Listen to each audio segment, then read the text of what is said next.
Matric pass कर लेने, तो सामने से जवाब आता है कि मैट्रिक पास कर लिया, अब आप गोर दबाओ, पैर दबाओ। इसका मतलब हमारे लोगों के सम्मान की कोई कीमत नहीं थी क्या? वो मैट्रिक पास किए हुए बच्चे का अपमान किसने किया कि आप हमारा पैर दबाओ? क्योंकि तुम पैर में रहने लायक हो, तुम कैसे पढ़ाई लिखाई करके आगे बढ़ जाओगे? वो बच्चा जब पढ़ाई करता है, बिहार का एक दिन मुख्यमंत्री बनता है, तो 12वीं तक की पढ़ाई मुफ्त कर देता है कि किसी किसान कुम्हार कुमेरा के घर के बच्चे अगर पढ़ाई करने जाएं तो जेब में पैसा न हो, उससे उनकी पढ़ाई न रुक जाए। उसका नाम कर्पूरी ठाकुर है।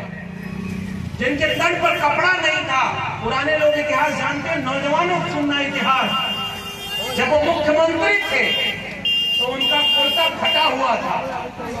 वहां उस समय के प्रधानमंत्री थे चंद्रशेखर, और वो आए और उन्होंने कहा कि कर्पूरी आप तो मुख्यमंत्री हो, तो कुर्ता अच्छा पहन लो।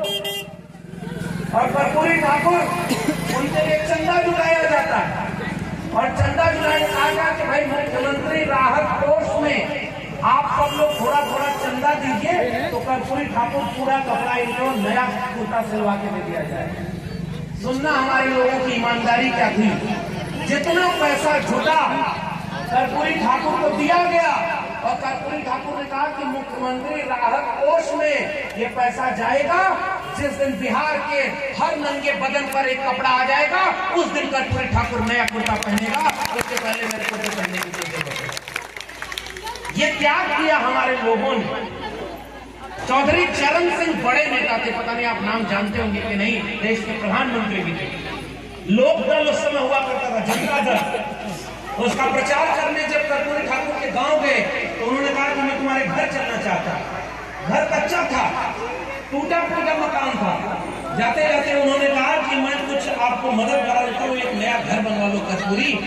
उन्होंने जो मदद की, उस पैसे से कर्पूरी ठाकुर ने अपने गांव में एक सरकारी स्कूल बनवा दिया कि गरीब का बच्चा उसमें मुफ्त पढ़ाई करे, और उनका घर उनके मरने के बाद भी कच्चा ही पड़ा रहा।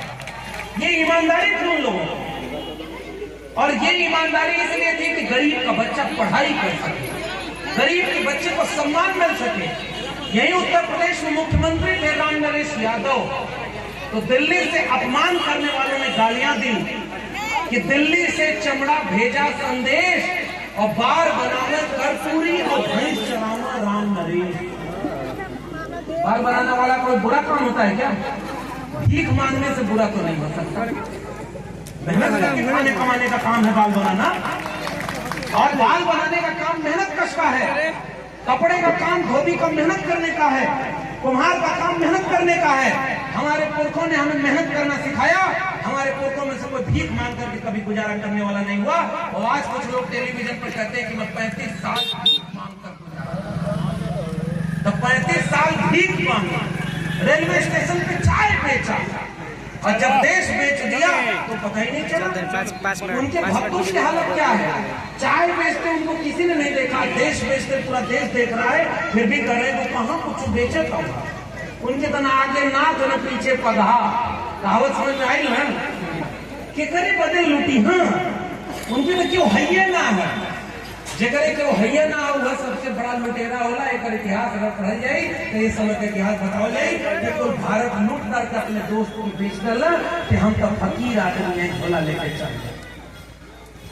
क्या नारा लगाया था कि सौगंध वो बेच रहे हैं भारत को, मैं चैन से कैसे सो जाऊं।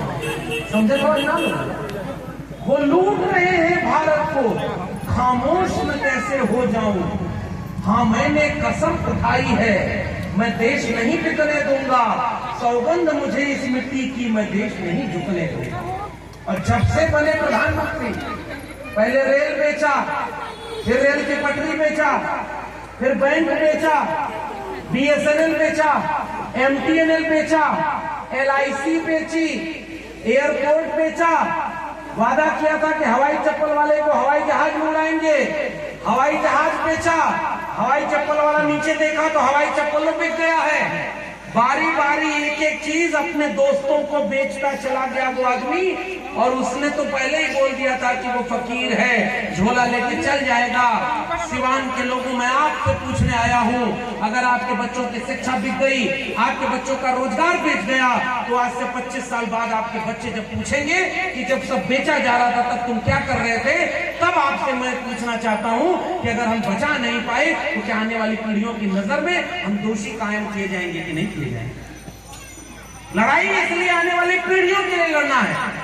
14 साल मैं प्रोफेसर रहा और अब मैं बहुत इधर उधर की बात करने की बजाय मैं वर्तमान पर बात ज्यादा करना चाहता हूं, क्योंकि वोट और नोट दोनों लुटाता हमने को पता नहीं चलता। नोट भी गलत जगह पर लूटी जा रही है और वोट भी लूटा जा रहा है। इसलिए अगर बाबा साहब अम्बेडकर पर मुझे बोलने को कहेंगे तो घंटों